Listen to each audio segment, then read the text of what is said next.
Cheers, guys! It's Kathleen Hart here, back in the Little Piece of Heart kitchen, and today I'm going to share with you my go-to cauliflower rice side dish recipe. Now, before Jason and I went low carb, I had a go-to rice recipe that I would do with brown rice, with garlic, peas, some butter, and it was phenomenal. We ate it probably way more often than we should, a couple times a week sometimes, because it was so versatile. It goes with every kind of protein you could possibly want. And once we did low carb, I just literally took what I did with the rice and I used cauliflower instead. So it was a match made in heaven. I'm actually surprised I have not shared this with you yet. I made it the other day and had to think about it for a second. And I'm like, oh my gosh, you guys need to know how to make this because it's so simple. It's barely a recipe, but this is just how I like to prepare cauliflower rice to go with anything. Now, like I said, it's gonna be a low carb cauliflower rice with peas and garlic. What more could you want, really? I mean, it already sounds good. So let me just take you over some of the ingredients. I have a head of cauliflower here. This is a little bit smaller than the heads I've been seeing lately, so I'm gonna use the whole head. Normally, if it was really big, I would just cut it in half and grate up half of it.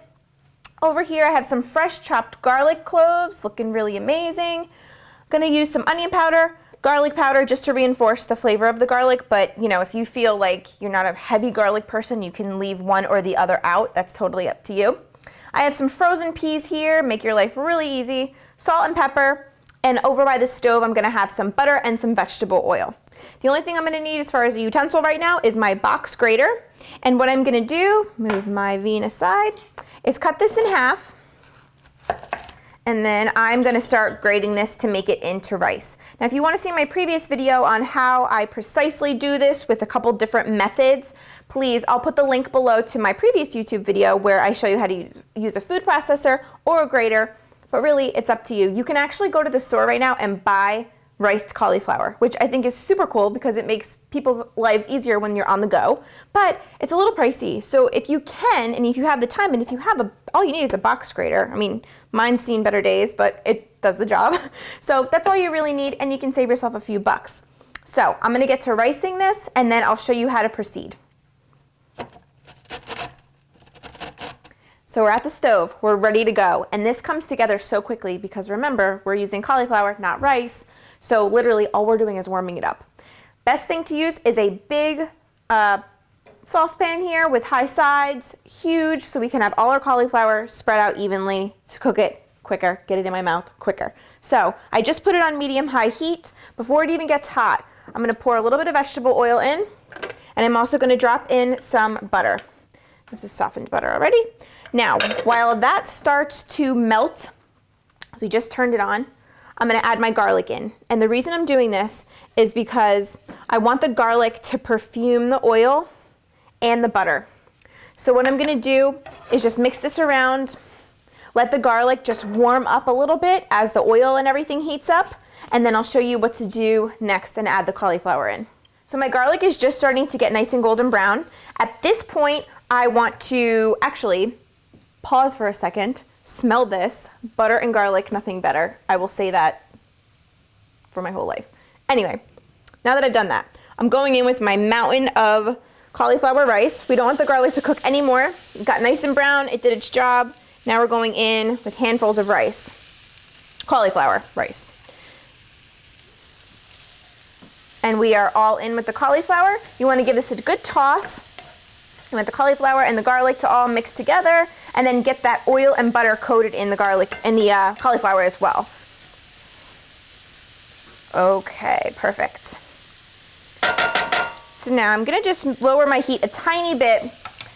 You gotta kind of play it by ear when you're doing this. You have to lower it, raise it. You want to continually hear a sizzle. You don't want the garlic to continue to keep cooking, so that's why you want to give it a good mix. I put it down to about medium. Now I'm gonna add some spices in. We have salt and pepper, good sprinkling of salt.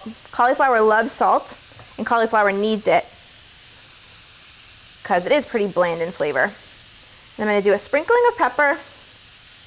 The salt and pepper is kind of to your taste. In the recipe that I put down below, I'll put how much salt and pepper I like to put into this, just so you have an idea, but it is to taste.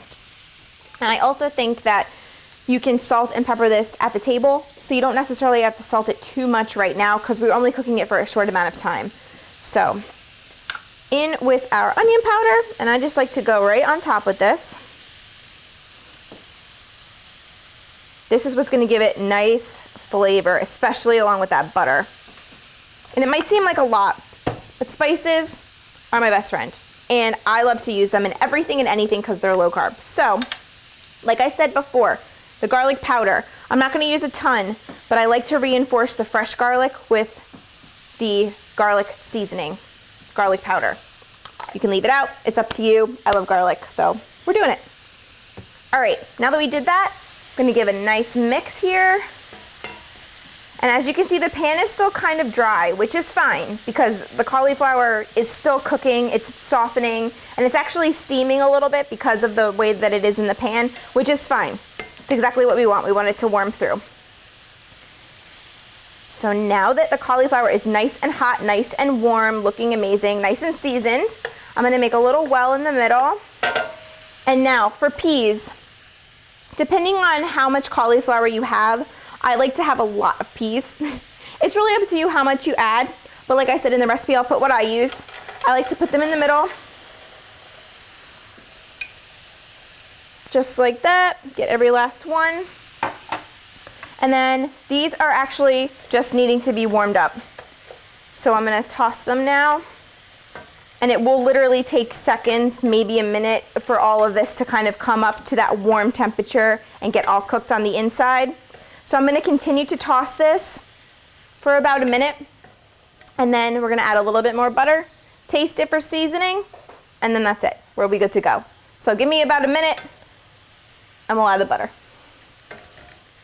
This is amazing, guys. It smells so good. Now this is like the easiest side dish that you will ever make, but it has so much flavor. You can see the nice and browned garlic running through this, all the spices. So I'm gonna go in with a little bit more butter. I mean, butter, veggies, you can't go wrong. So, and it's also gonna pull up some of the cauliflower, as you can see, like kind of sticks to the bottom. You can loosen it yourself, but I feel like the butter does help. So we're just gonna go in with a few more tablespoons. This is also up to your preference and how much cauliflower you have. Let's just see. I'm gonna add in, my butter is super soft, holy, okay, there we go. Just a little bit and see how that goes. So I'm just gonna mix this around, get the cauliflower all coated in that butter. Nothing better, I'm telling you. Veggies, butter, some garlic. Still can't believe I have not shared this with you guys before right now, because it's phenomenal. Okay, now that that's all mixed together, I just wanna go in and taste for seasoning, just because I have to. I really have to at this point. Just kidding, I really wanna just eat this. This is like one of my favorite dishes. And I know I say that a lot, but for a side dish that's easy and quick to put together, this is it.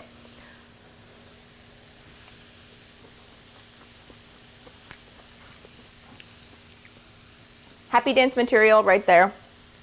You need to make this. You need to make this alongside any protein.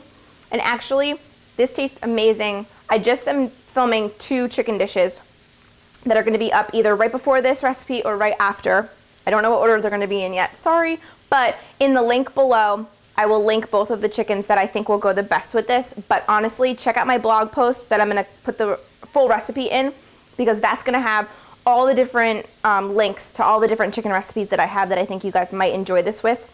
But really, you could have this on its own. It's that good, I'm telling you. And then the peas just pop in your mouth, give that nice brightness.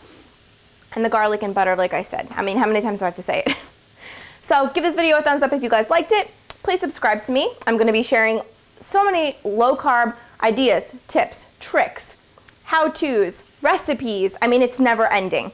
So click the link below. Like I said, you'll go to my blog, which has the full measurements for everything I did today. And I'll see you guys next time, very shortly, for more low carb cooking with Kat Hart.